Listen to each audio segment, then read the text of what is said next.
Quand j'ai créé l'asso, c'est parce que j'en ai eu marre d'attendre que des solutions soient proposées.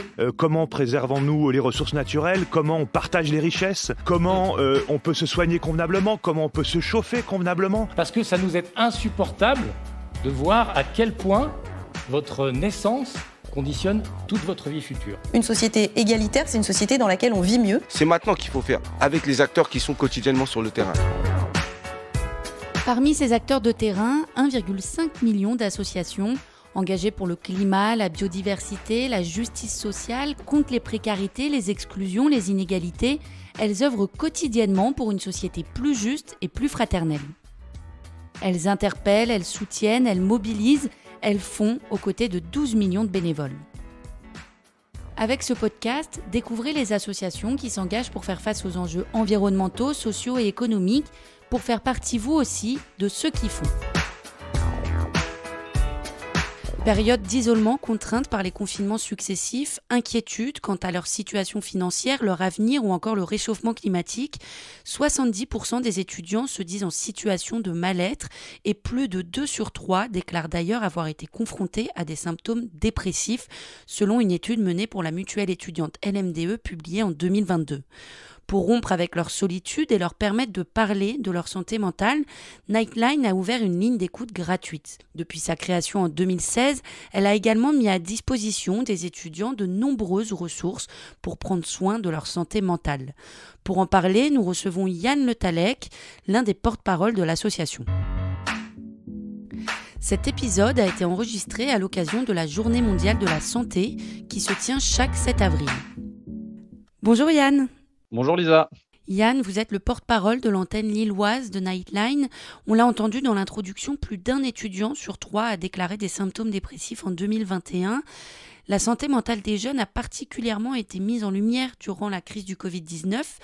Est-ce que ça veut dire qu'elle n'existait pas avant ou que c'était plutôt un sujet tabou? Cette santé mentale étudiante et même plus généralement la santé mentale, elle existait avant. Elle a été mise en lumière précisément pendant le Covid, etc. Mais c'est quelque chose donc, qui était déjà présent avant, qui est présent aussi aujourd'hui. Aujourd'hui où il y a un peu moins de restrictions liées au Covid. On essaye de continuer à mettre en place pas mal de ressources pour dire tout le monde a une santé mentale à chaque âge, à chaque moment de sa vie. C'est comme la santé physique, tout le monde en a une. Donc l'idée, c'est de continuer à se mobiliser pour en prendre soin. Pourquoi les jeunes sont-ils particulièrement sujets à ces épisodes dépressifs? Quels sont les facteurs qui expliquent ce mal-être? Alors, je dirais que on peut difficilement nier que la période étudiant, quand on est étudiant ou étudiante, c'est quand même une période qui est relativement particulière. Certains diront que c'est peut-être la plus belle période de sa vie, mais c'est pas toujours le cas. Parfois, ça peut être une période relativement compliquée. C'est une période qui peut paraître relativement charnière, avec pas mal de remises en question, des doutes. C'est aussi une période qui peut être soumise à des thématiques autour de l'isolement, autour de l'éloignement familial, amical. Donc parfois, c'est une autonomie un peu forcée, donc c'est une période déjà relativement particulière. Donc on a pas mal de données là-dessus et on le voit, il y a pas mal d'articles qui sortent régulièrement autour de ça, autour du fait que ça soit les 15-25 ans, les jeunes, les étudiants plus généralement, sont relativement touchés par ces thématiques-là et notamment les inquiétudes autour de l'avenir évidemment qui sont des choses assez importantes autour des thématiques sociales, géopolitiques, sanitaires. Voilà, il y a quand même pas mal de choses, environnementales aussi. Depuis 2016, donc, Nightline propose un service d'écoute pour ces étudiants qui souffrent et qui n'osent pas en parler à leurs proches. Pourriez-vous revenir rapidement sur l'histoire de l'association? Du coup, Nightline, en fait, c'est une association jeune déjà, c'est important à dire. On est arrivé en France en 2016 et avec la première prise d'appel en 2017. Aujourd'hui, Nightline est implanté dans 7 villes différentes et on compte à peu près un peu plus de 200 bénévoles, une grosse vingtaine de salariés. En fait, le Nightline, ça a commencé comment? C'est un étudiant irlandais qui est le fondateur de Nightline France, Patrick, qui est arrivé en France pendant un Erasmus et les Nightlines, c'est quelque chose qui est beaucoup plus démocratisé dans la culture anglo-saxonne. Et donc il est arrivé en France en se disant: «Beh, qu'est-ce qui se passe? Pourquoi il y a pas de Nightline ici en France? Bah, si ça existe pas, je vais en créer». Et pour bien comprendre concrètement comment ça se passe, donc les étudiants peuvent appeler une ligne d'écoute Nightline et parler avec un ou une bénévole de l'association, c'est ça? C'est ça, exactement. En fait, le cœur de notre association, parce qu'on a aussi, plein d'activités, périphériques, mais disons que le cœur de ce qu'on fait, c'est une ligne d'écoute, donc qui est ouverte tous les soirs de 21h à 2h30 du matin. L'idée, c'est, de mettre en avant un principe qui nous est, relativement cher, c'est l'aide par les pairs. Quand un étudiant ou une étudiante appelle ou, que ça soit par téléphone ou par chat, la personne tombe sur un étudiant ou une étudiante, donc qui est formé à l'écoute active, qui a toute une formation à la fois initiale et continue. Mais donc l'idée, voilà, c'est que l'étudiant ou l'étudiante qui appelle puisse tomber sur une ligne d'écoute qui est, régie par plusieurs principes, à savoir, l'anonymat, la confidentialité qui sont relativement clairs, le non-jugement aussi et le dernier point qui est aussi quelque chose qui fait notre particularité, je pense et qui est très important, c'est la non-directivité. C'est-à-dire que, on n'est pas là pour, introduire de nouveaux concepts, pour dire quoi faire. On est là pour poser des questions, rebondir sur des sujets, mais en aucun cas pour donner des directions ou pour, dire, «Va par là» ou «Fais ça» ou «Fais ci» ou «Viens, on parle de ça».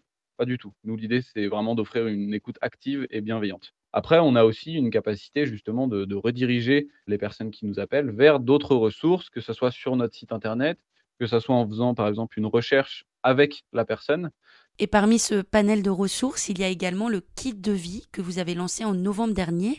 En quoi ça consiste? Donc en fait, le kit de vie, c'est une boîte à outils, on va dire, en ligne, donc sur notre site, nightline.fr, qui est disponible à la fois en français et en anglais aussi. Et en fait, le but, c'est de regrouper, énormément de ressources pour faire quoi? Simplement pour comprendre, pour essayer d'appréhender, d'explorer, de vulgariser un peu tous ces concepts autour de la santé mentale, des notions, des connaissances, mais aussi de mettre en pratique, en fait, tout ça, via des exercices, de la relaxation, de la méditation, des quiz, voilà. Donc c'est assez varié et l'idée, c'est simplement de prendre soin de, à la fois sa santé mentale, mais aussi celle des autres. C'est ça qui est bien fait sur ce site, c'est que, il y a à la fois une rubrique «Je prends soin de ma santé mentale» et aussi une rubrique «J'ai un ou une amie qui va mal» et donc ça permet de savoir, bah, comment on peut faire quand on a quelqu'un autour de nous qui va pas très bien. Et qui a rédigé ce kit? Les étudiants bénévoles ou vous vous êtes entouré aussi de professionnels de santé? C'est quelque chose qu'on essaye de faire à chaque fois qu'on fait un gros projet comme celui-ci.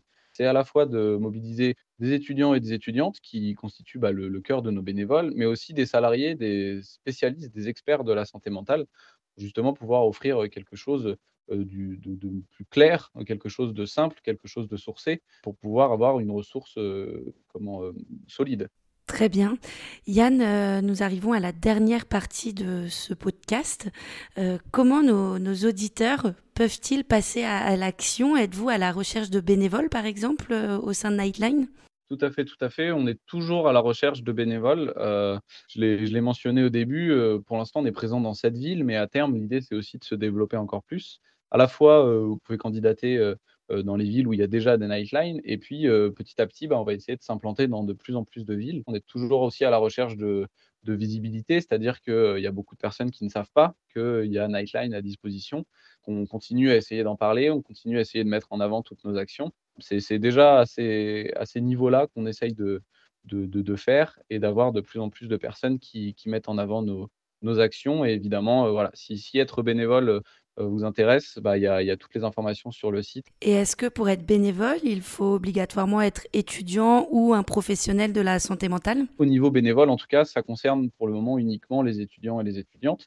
Donc voilà, on est encore une association jeune. L'idée, ça sera peut-être un jour d'ouvrir un peu notre champ de recrutement et puis d'ouvrir l'association à d'autres personnes. Et d'ailleurs, si des psychologues nous écoutent, ils peuvent également se rapprocher de votre association pour faire partie du réseau Mon Soutien Psy gratuit, un annuaire qui recense les psychologues, c'est bien ça?